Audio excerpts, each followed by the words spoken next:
السلام علیکم ورحمۃ اللہ وبرکاتہ۔ الحمدللہ، ہمیں امید ہے کہ آپ حضرات بخیر و عافیت ہوں گے اور قرآن پاک پڑھنے کی مشق اور کوشش کر رہے ہوں گے۔ اللہ پاک آپ کی کوششوں کو قبول فرماوے اور مزید ترقی عطا فرماوے۔ گزشتہ پارٹ میں ہم نے جو رکوع پڑھا تھا وہ سورہ بقرہ کا 20واں رکوع اور دوسرے پارے کا چوتھا رکوع تھا، اور آج ہمیں جو رکوع پڑھنا ہے وہ سورہ بقرہ کا 21واں اور دوسرے پارے کا 5واں رکوع ہے۔ آپ کو قرآن پڑھتے ہوئے اس بات کی کوشش کرنا ہے کہ جہاں پر رموز اوقاف ہے، یعنی وقف کی نشانیاں ہے، تو ہے، میم ہے، قوف آتا ہے، جیم آتا ہے، آیت کی نشانی ہے، یہ جو نشانیاں ہے وہاں تک اپنی سانس اور آواز کو پہنچانے کی کوشش کرنا ہے۔ تو پڑھنے سے پہلے آپ کو سانس اندر لینا ہے، پھر اس کے بعد پڑھیں گے تو انشاءاللہ آپ وقف کی نشانیوں تک پہنچ پائیں گے۔ اور اگر آپ آیت کے یا نشانی کے دور ہونے کی وجہ سے پورا نہیں پڑھ پاتے ہیں تو آپ بیچ میں رک جائیں گے، اور رکنے کے بعد اس ٹکڑے کو ملا کر پڑھنا ہے۔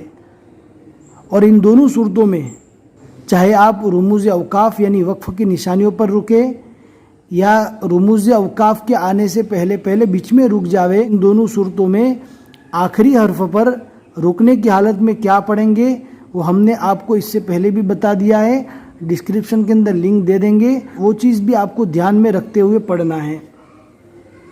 اب ہم پڑھنا شروع کرتے ہیں، آپ کو دھیان سے سننا ہے، سمجھنا ہے، پھر اس کے بعد آپ کو بھی یاد کرنا ہے۔ کوئی نئی چیز آئے گی تو ہم اس کی طرف اشارہ کرتے ہوئے چلیں گے۔ اعوذ باللہ من الشیطان الرجیم، بسم اللہ الرحمن الرحیم۔ یا ایہا الناس کلوا مما فی الارض حلالا طیبا ولا تتبعوا خطوات الشیطان۔ شیطان پڑھیں گے تو یہ غلط ہو جائے گا، ٹی اے نہیں ہے، ٹی اے تا ہوتا ہے اور ٹی او تو ہوتا ہے، لہٰذا ہمیں ٹی او پڑھنا ہے، تو پڑھنا ہے، تا نہیں پڑھنا۔ وَلَا تَتَّبِعُوا خُطُوَاتِ الشَّيْطَانِ إِنَّهُ لَكُمْ عَدُوٌّ مُّبِينٌ۔ إِنَّمَا يَأْمُرُكُم بِالسُّوءِ وَالْفَحْشَاءِ وَأَن تَقُولُوا عَلَى اللَّهِ مَا لَا تَعْلَمُونَ۔ سانس کو اندر کھینچنا ہے، پھر اس کے بعد پڑھنے کی کوشش کرنا ہے، اور جہاں پر وقف کی نشانیاں ہیں جن کو رموز اوقاف کہا جاتا ہے وہاں تک اپنے سانس اور آواز کو پہنچانے کی کوشش کرنا ہے۔ پہلے جو ہم آیت کے بیچ میں دو وقفے کرتے تھے، اب آہستہ آہستہ ان وقفوں کی عادت چھوڑ کر اب ہم کو زیادہ پڑھنے کی کوشش کرنا ہے، کیونکہ اصل یہی ہے۔ وَإِذَا قِيلَ لَهُمُ اتَّبِعُوا مَا أَنزَلَ اللَّهُ قَالُوا بَلْ نَتَّبِعُ مَا أَلْفَيْنَا عَلَيْهِ آبَاءَنَا أَوَلَوْ كَانَ آبَاؤُهُمْ لَا يَعْقِلُونَ شَيْئًا وَلَا يَهْتَدُونَ۔ وَمَثَلُ الَّذِينَ كَفَرُوا كَمَثَلِ الَّذِي يَنْعِقُ بِمَا لَا يَسْمَعُ إِلَّا دُعَاءً وَنِدَاءً۔ دو زبر رکنے کی حالت میں الف مدہ بن جائے گا۔ صُمٌّ بُكْمٌ عُمْيٌ فَهُمْ لَا يَعْقِلُونَ۔ یہاں پر آپ دیکھ سکتے ہیں رموز اوقاف یعنی وقف کی نشانی تھوڑی دوری پر ہے، تقریباً 1.5 لائن ہے، لہٰذا سانس کو اندر کھینچنا ہے، پھر پڑھنے کی کوشش کرنا ہے، انشاءاللہ پورا پڑھ پائیں گے۔ یا ایہا الذین آمنوا کلوا من طیبات ما رزقناکم واشکروا للہ ان کنتم ایاہ تعبدون۔ اصل رکنا یہاں پر ہے، لیکن آپ کا سانس آپ کا ساتھ نہیں دیتا، آپ بیچ میں رک جا رہے ہیں، تو اس ٹکڑے کو ملا کر پڑھنا ہے، اور رکنے کی حالت میں چاہے بیچ میں ہو یا رموز اوقاف پر ہو یعنی وقف کی نشانی پر ہو، رکنے کے بعد آخری حرف پر کیا پڑھنا ہے وہ آپ کو سمجھ کر پڑھنا ہے۔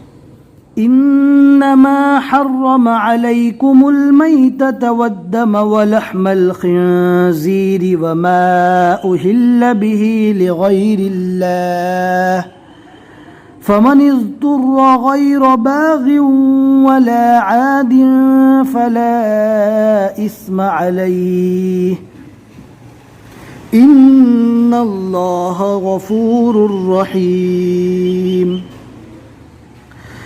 إن الذين يكتمون ما أنزل الله من الكتاب ويشترون به ثمنا قليلا أولئك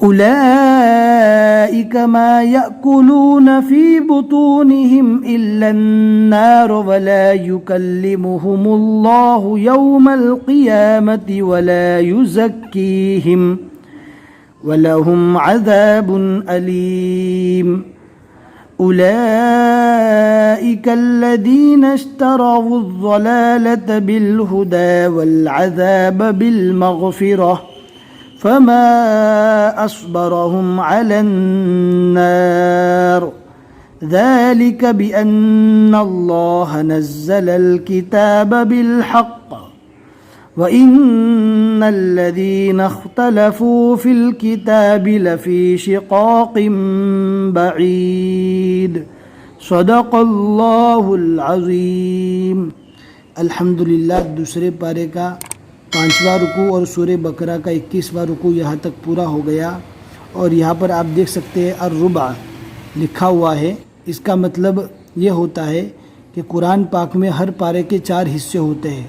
الربع یعنی پہلا حصہ، یعنی جس کو پاؤ پارا ہم بولتے ہیں، پھر اس کے بعد آتا ہے النصف یعنی آدھا پارا، اور اس کے بعد آتا ہے الثلاثہ یعنی پونا پارا، یعنی 3 حصے، پہلے پارے کے 3 حصے۔ پھر اس کے بعد ایک پارا مکمل ہوتا ہے چوتھے حصے کے پورا ہونے کے بعد۔ ہمیں امید ہے کہ آپ کو آج کا یہ سبق سمجھ میں آیا ہوگا۔ اگر سمجھ میں آیا ہے تو ضرور لائک کر دیجئے تاکہ ہمیں سمجھ میں آ جائے کہ آپ لوگ سمجھ رہے ہیں، اور اگر کوئی بات سمجھ میں نہیں آئی، چھوٹا سا ڈاؤٹ ہے، آپ ہمیں کمنٹ سیکشن میں پوچھ سکتے ہیں۔ اگر آپ ہمارے چینل پر نئے ہیں تو جا کر پلے لسٹ کو چیک کر لیجئے، اور وہاں پر آپ کو جو معلومات نہیں ملی انشاءاللہ آپ کو آسانی کے ساتھ وہاں پر معلومات مل جائے گی۔ اپنے دوستوں کے ساتھ زیادہ سے زیادہ شیئر کریں تاکہ آپ کے دوست بھی قرآن پاک کو صحیح مخارج کے ساتھ پڑھنے کی کوشش کریں۔ بس آج کے لیے اتنا ہی سبق۔ السلام علیکم ورحمۃ اللہ وبرکاتہ۔